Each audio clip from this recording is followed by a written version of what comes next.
उससे नहीं होगा। अच्छा, इसमें ये बताया गया है कि जब सहस्त्र युग पर्यंत उत्पेदन शिष्य 1000 युग बीत जाने के पश्चात ब्रह्मा जी जगे तो उन्होंने जगत की सृष्टि की। उस समय उनके प्राणों से मरीचादि ऋषिगण और मैं भी प्रकट हुआ। मतलब यहाँ पर श्री नारद जी जो है उनके प्राण से प्रकट हुए। प्राण जो शब्द है, प्राण शब्द का अर्थ होता है जो सबसे मतलब जीवन का मूल तत्व होता है प्राण। मतलब श्री नारद जी के बिना ये सृष्टि नहीं चलेगा। इसीलिए श्री ब्रह्मा जी अगर सृष्टि करता है तो ब्रह्मा जी के जो प्राण श्री नारद ही है, क्योंकि जब तक इस सृष्टि का उद्देश्य ही भक्ति के लिए कराया गया है। यहाँ पर इसलिए नहीं कराया गया कि लोग जन्म होंगे और अपने अपने कर्म करके मर जाएंगे, इसलिए नहीं हुआ है। यहाँ पर लोग यहाँ से उद्धार पाने के लिए कराया गया है कि आप लोग अपने कर्म के साथ भक्ति करते हुए भगवान के धाम चले जाना।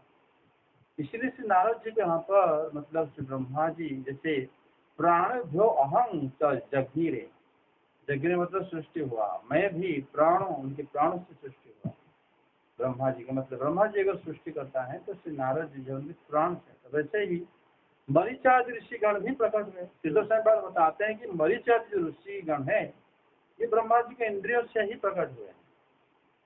हमारे शरीर में एक्चुअली 10 प्रकार की वायु होता है, प्राणवायु। 5 मुख्य जो प्राणवायु होता है, बाकी 10 प्रकार की और 5 प्रकार की अलग अलग जगह में भी वायु रहता है। जैसे प्राण, अपान, व्यान, उदान, फिर समान, ये जो है 5 प्राणवायु है हमारे शरीर के अंदर। प्राण जो है प्राणवायु जिससे हम सांस से मतलब सांस लेते हैं, नाक से मतलब हृदय से निश्वास प्रश्वास वगैरह करते हैं हम लोग, ये जो है जिसको मतलब मुंह, नाक, नाभि से लेकर हृदय मतलब फेफड़े तक जो जाता है ये प्राणवायु माना जाता है। अपान वायु जो है वो उपस्थ में रहता है, जंग, घुटने, पेट, कटी, ये सब मल मूत्र अगर हम जो त्याग करते हैं वो एक वायु हमारा कराता है अपान वायु। अपान वायु जब प्राण वायु जब नाक के दाहिने तरफ चलता है उस टाइम हमारा अपान वायु जो है शुद्ध हो जाता है। अगर मतलब मल मूत्र त्याग कर लेना आसान होता है। जब बाएं तरफ चलते चांद्रायण तरायण मतलब 2 प्रकार की सूर्यायन गति होता है प्राणवायु की, उसी हिसाब से दूसरे वायु अपने आप रहते हैं। व्यान वायु जो है वो हमारे कान में, नेत्र में, आंखों में पलकने के लिए, कंधे में, ये सब जगह में रहता है। उदान वायु जो हमारे हाथ, पैर, ये सब जगह में रहता है। समान वायु जो है हर जगह में रहता है एक प्रकार की। इसके अलावा जो गौण वायु है, नाग, धनंजय, कुर्म, त्रुकर और देवदत्त।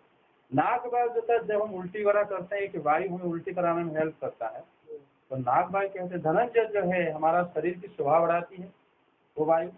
दूसरा जो है कुर्म, हमारी जो आंखें खोलने बंद करने के लिए यूज होता है। और जो भूख वगैरह होने के लिए, क्षुधा, पिपासा, प्यास वगैरह होने के लिए एक त्रुकर वायु होता है। और देवदत्त वायु में हमें जवाई या तो आलसीपन आ जाता है। तो ये विभिन्न मतलब अलग अलग प्रकार की वायु हमारे शरीर में रहते हैं। ये सब कुछ जो है प्राणवायु कहा जाता है। तो इनको कह रहे हैं कि ये सब अलग अलग इंद्रियों में रहते हैं। इसलिए स्वामी पाद बताते हैं मरीचि आदि जो ऋषिगण है ब्रह्मा जी के उस जगह से सब निकले थे जिससे वो सब जरूरत है सृष्टि के लिए। अगर हम कहेंगे हम लोग तो यहाँ पर रहते हैं, मरीचि ऋषि और नारद जी से हमारा क्या लेना देना, हम तो अपने घर में रहते हैं और जैसे हम लोग प्रकट हो गए तो अपने सामने जो काम मिला हम करते हैं और खाते पीते। एक्चुअली यहाँ पर बताया गया शिष्य ब्रह्मा जी अगर सृष्टि करता है, अगर मरीचादि ऋषि वृंद नहीं होते तो जगत में सृष्टि नहीं हो पाता। क्योंकि आप देखोगे मरीचादि ऋषि वृंद जो है ये सब सप्त ऋषि है, मरीचि, अत्रि, अंगिरा, वशिष्ठ आदि। उसी प्रकार बाकी जो नक्षत्र वगैरह हैं वो भी उन्हीं के प्रकाश हैं, सूर्य आदि इनके प्रकाश होते हैं। इसीलिए सृष्टि जो है इन्हीं के ऊपर टिका हुआ। फिर नारद जी भक्ति प्रचार करने के लिए रहते हैं। हाँ, तो इसी से हर कोई अगर जैसे हमारे कुंडली बनता है पैदा होते ही कि हमारा ये भारी है वो भारी है, ग्रह नक्षत्र वगैरह उन्हीं के अधीन रहते हैं, ऋषियों के अधीन रहते हैं। तो हर एक मतलब मतलब जीव का भाग्य वगैरह सब वो निर्धारित करते हैं, तो उनके बिना कैसे चल सकता है, नहीं सकता। तो ये उनके प्राण से ही सृष्टि हुई थी, और नारद जी बोले मैं भी उनके प्राण से सृष्टि हुआ। मुख्य प्राण जो श्री नारद जी का प्राकट्य होता है। आगे तभी से मैं भगवान की कृपा से वैकुंठाग में और तीनों लोक में बाहर और भीतर बिना रोक को विचरण किया करता हूँ। मेरे जीवन का प्रश्न अखंड रूप से चलता रहता है। पहले यहाँ पर श्री नारद जी कह रहे हैं कि वो क्यों भ्रमण करते हैं। लोग कह रहे हैं कि भगवान की आज्ञा से मैं भ्रमण करता हूँ।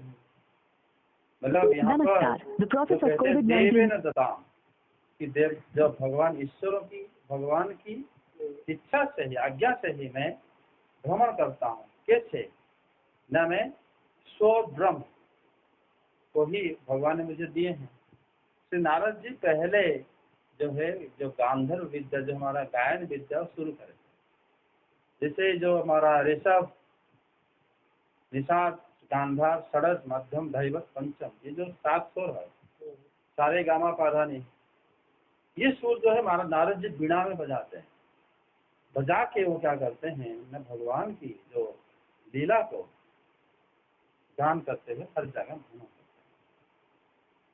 आगे भगवान की दी हुई इस स्वर ब्रह्म से विभूषित बीणा पर तान छेड़कर मैं उनकी लीलाओं का गान करता हुआ सारे संसार में विचरता हूँ। लोग वैकुंठ भी जाते हैं और इसी जगत में जाते हैं। उनका उद्देश्य श्री नारद जो है हर एक ब्रह्मांड में रहते हैं। श्री नारद के बिना जो है सृष्टि संभव नहीं हो सकती। आगे जब मैं उनकी लीलाओं का गान करने लगता हूँ तब वे प्रभु जिनके चरण कमल समस्त तीर्थों के उद्गम स्थान है और जिनका यशोगान मुझे बहुत ही प्रिय लगता है, बुलाए हुए की भांति तुरंत मेरे हृदय में आकर दर्शन देते हैं।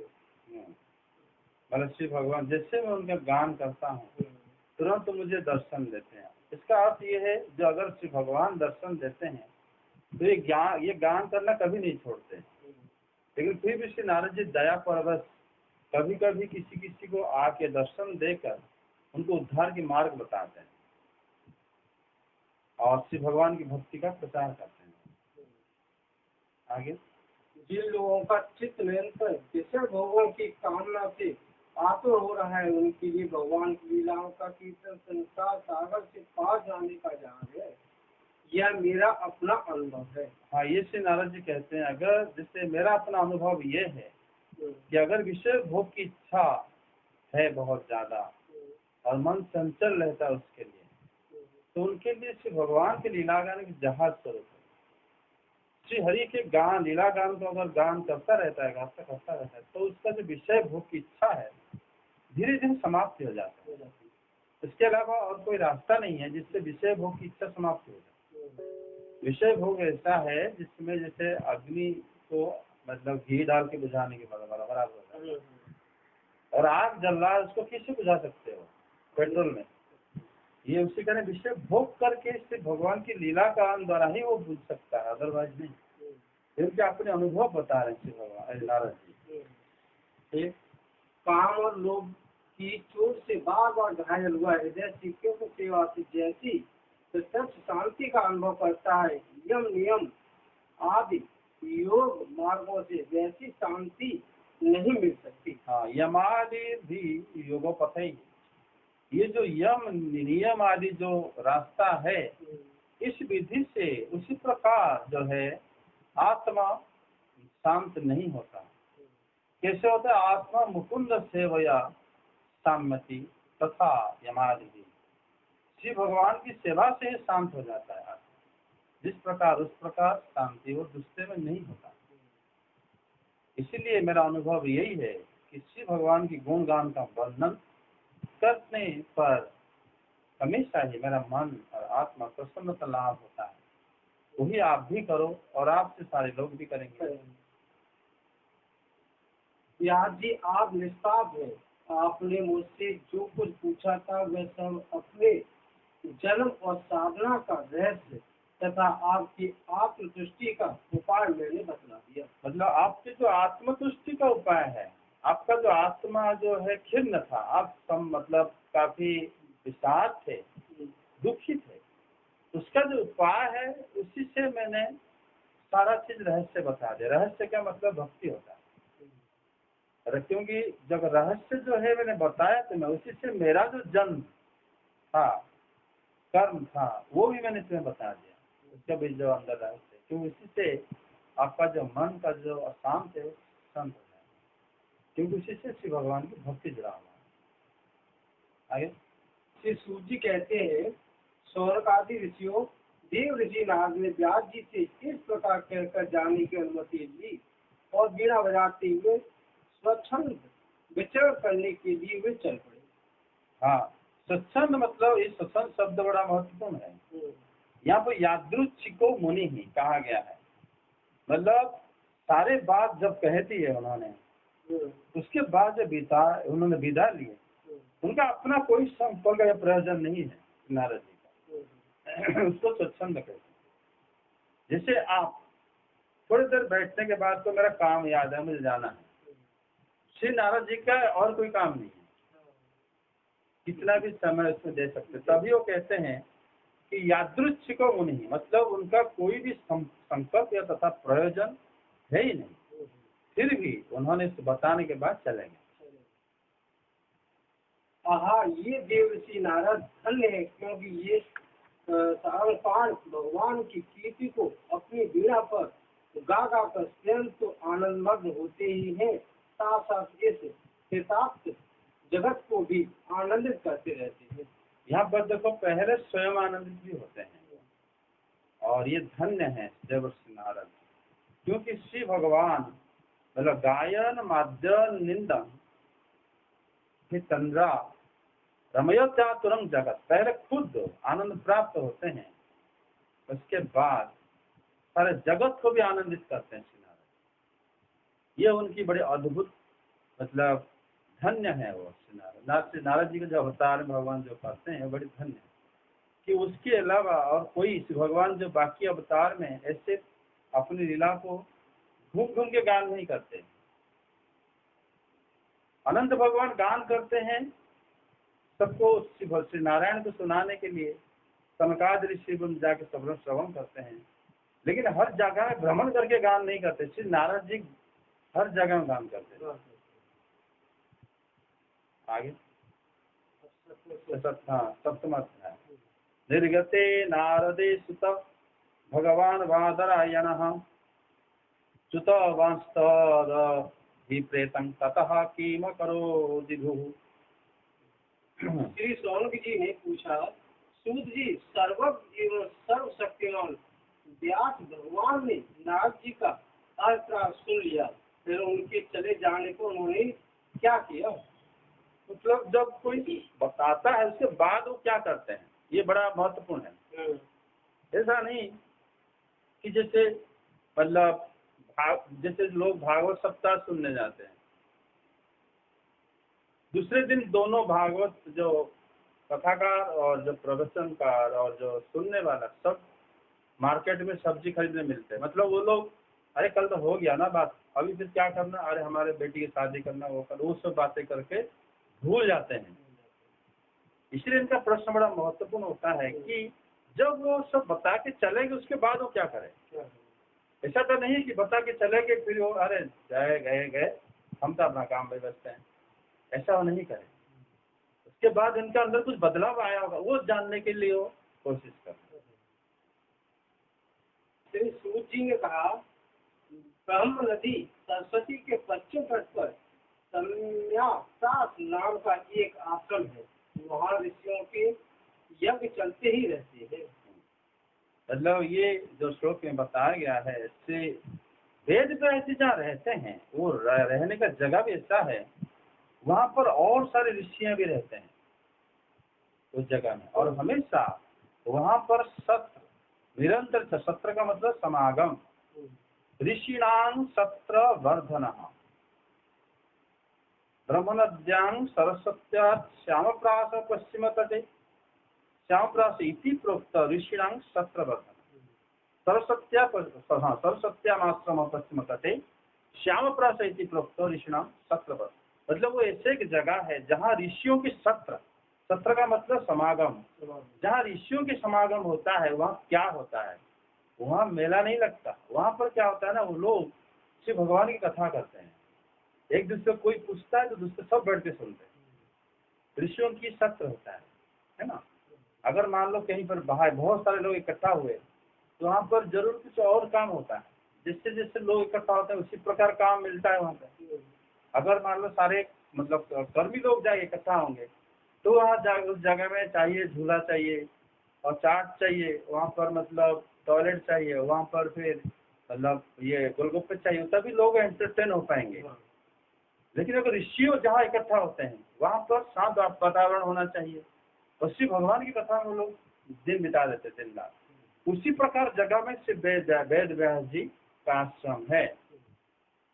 फिर वही व्यास जी का अपना आश्रम है, उनके चारों ओर बेर का सुंदर वन है। उस आश्रम में बैठकर उन्होंने आचमन किया और स्वयं अपने मन को समाहित किया।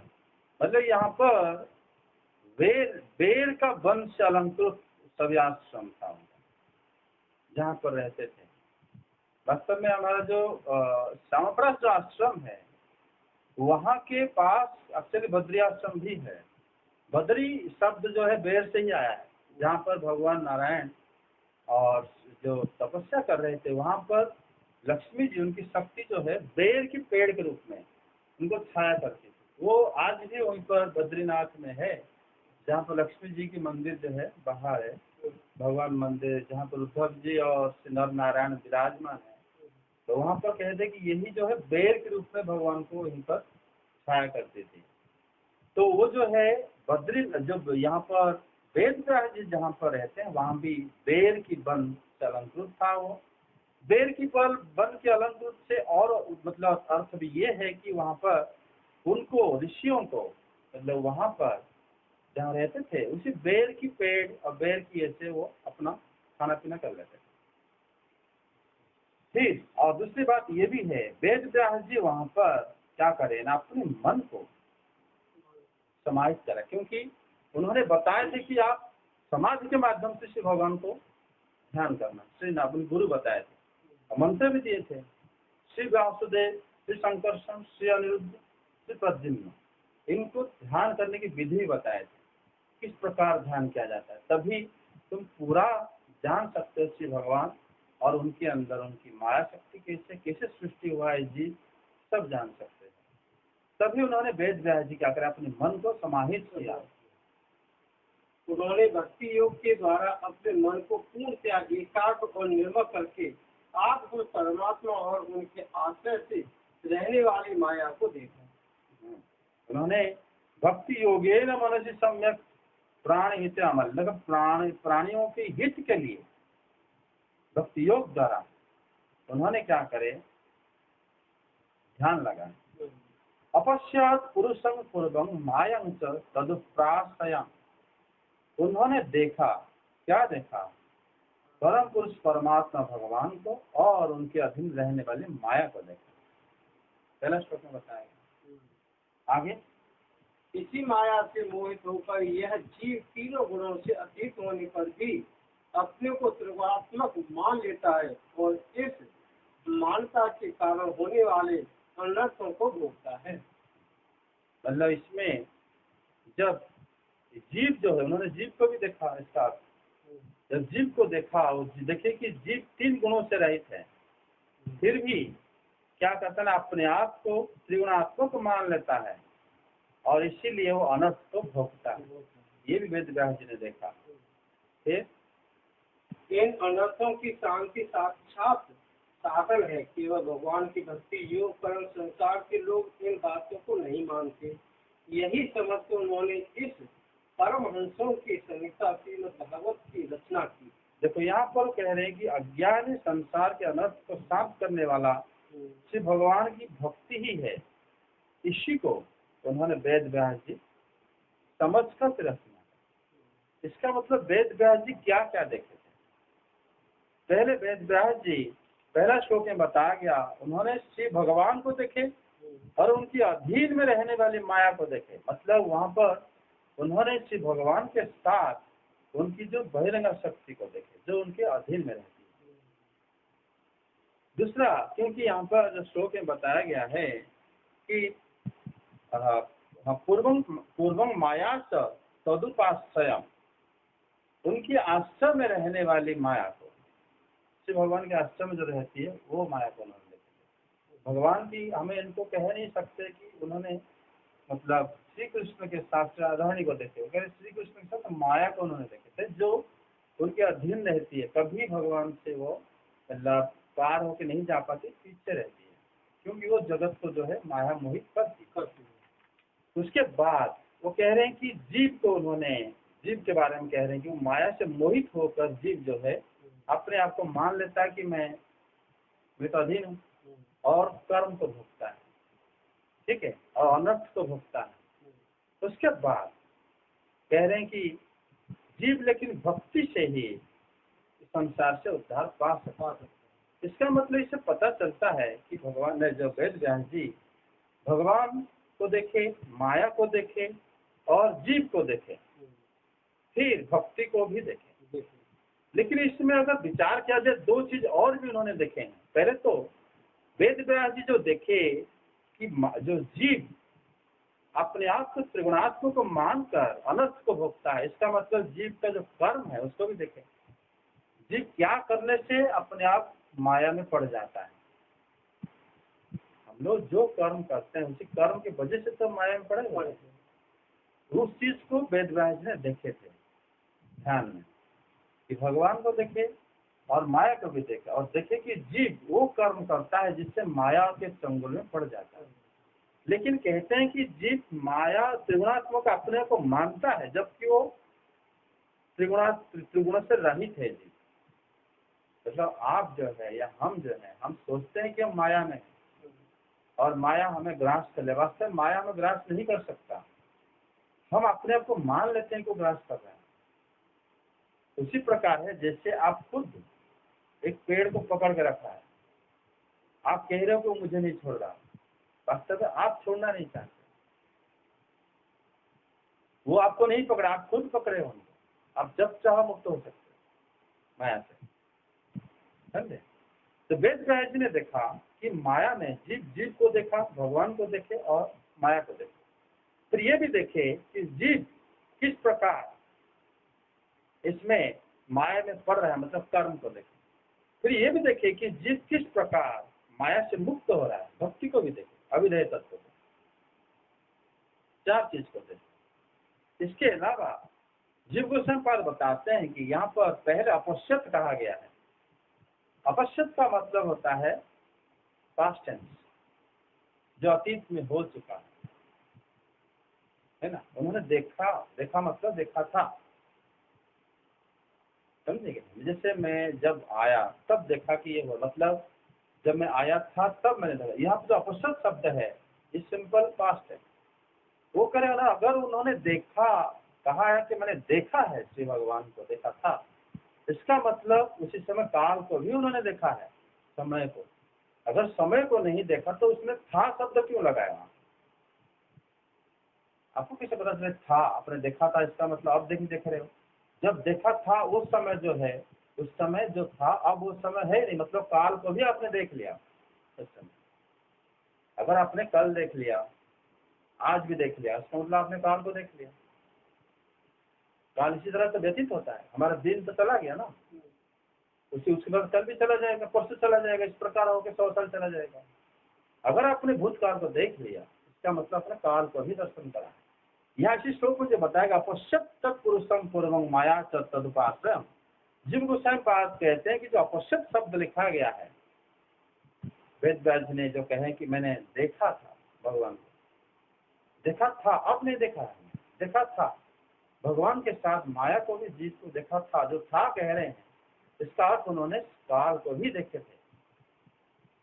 मतलब जो काल कल था, आज भी है, कल भी रहेगा और समय को व्यतीत करा रहा है, उसको भी वेद व्यास ने देखा। ये समझना होगा। इसका मतलब वेद व्यास जी समाज में 5 चीज को देखे थे, मतलब काल को भी, श्री भगवान को भी, माया को भी, जीव को भी, जीव का कर्म को भी और जीव का भक्ति को भी देखो कि जीव क्या करने से माया मुक्त हो पा रहा है।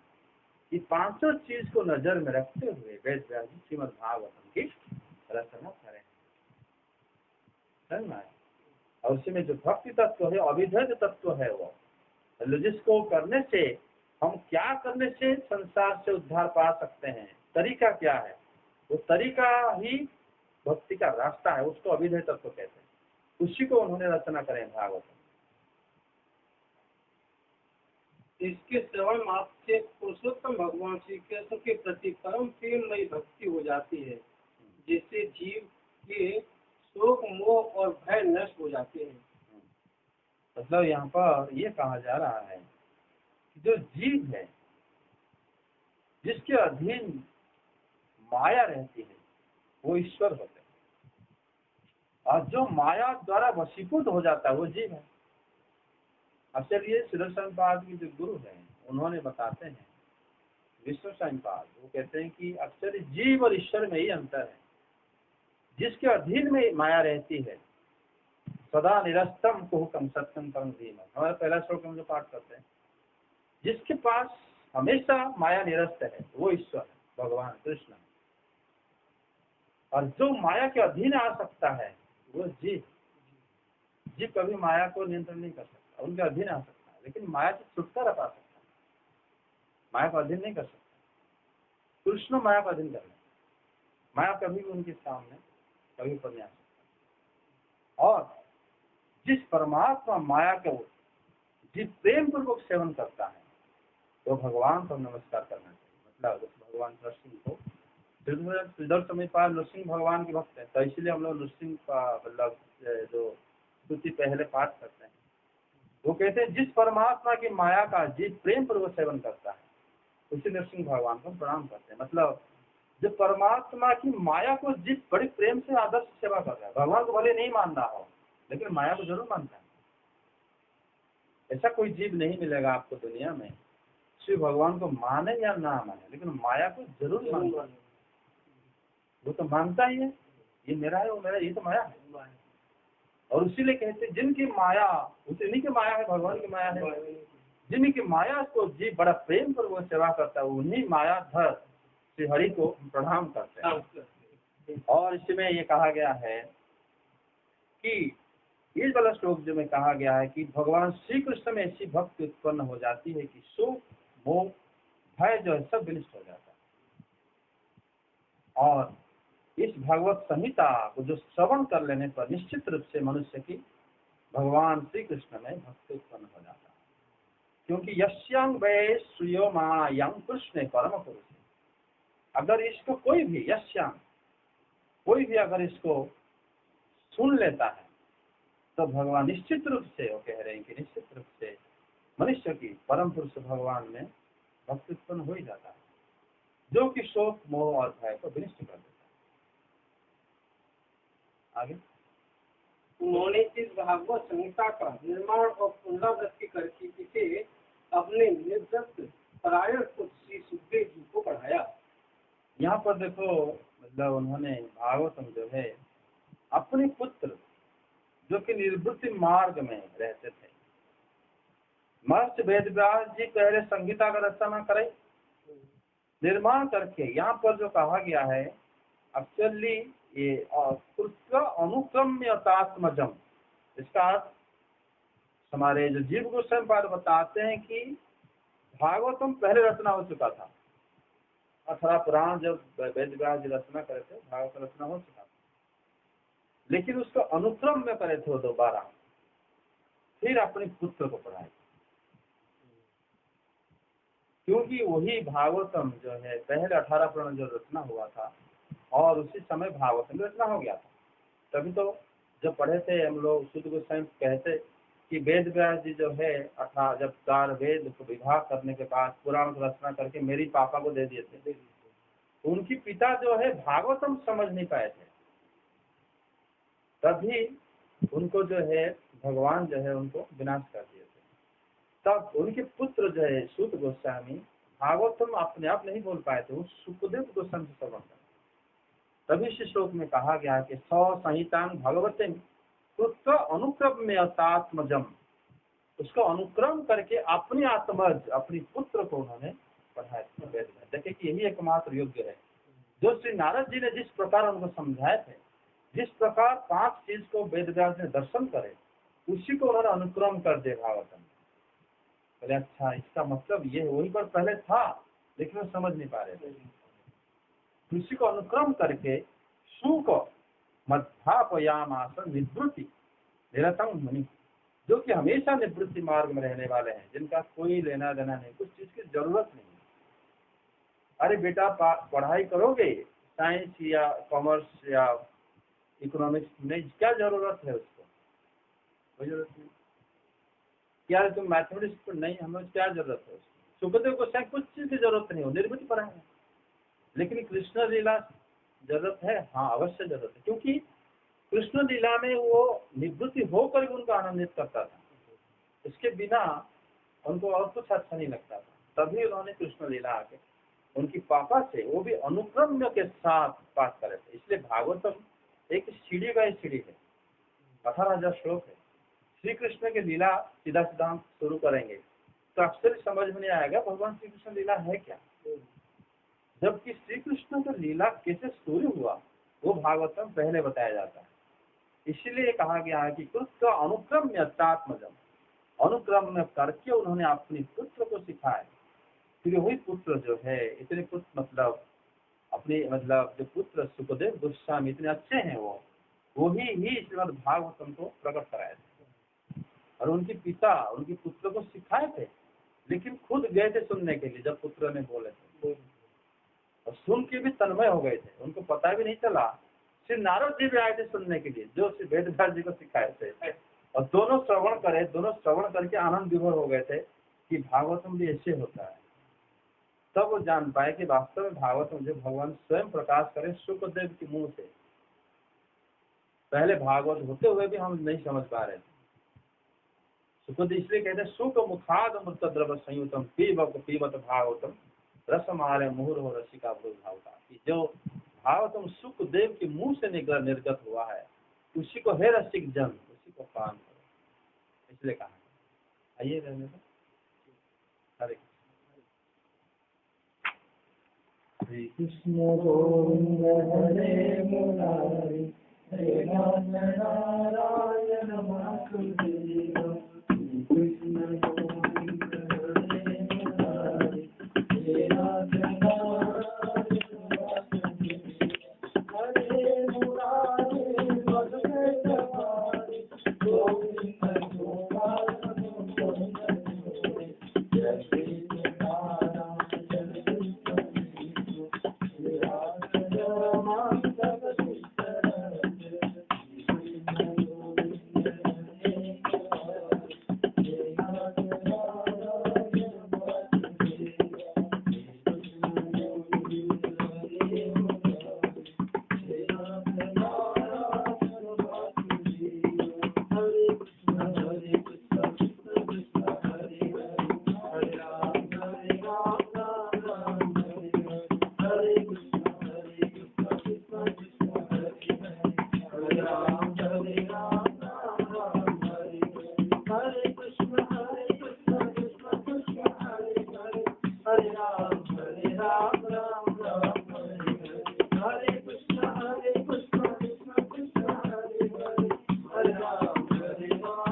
वेद व्यास जी के जैसे नारायण मुनि की जय, सनकादिक जैसे गुंद के जैसे गोस्वामी का जैसे गोस्वामी का आपके जैसे जय गोस्वामी का जैसे गुरु महाराज की जय, अनंत कोटि गौर भक्त वृंद की भगवान सभी भक्त वृंद की जय, जय जय श्री राधे।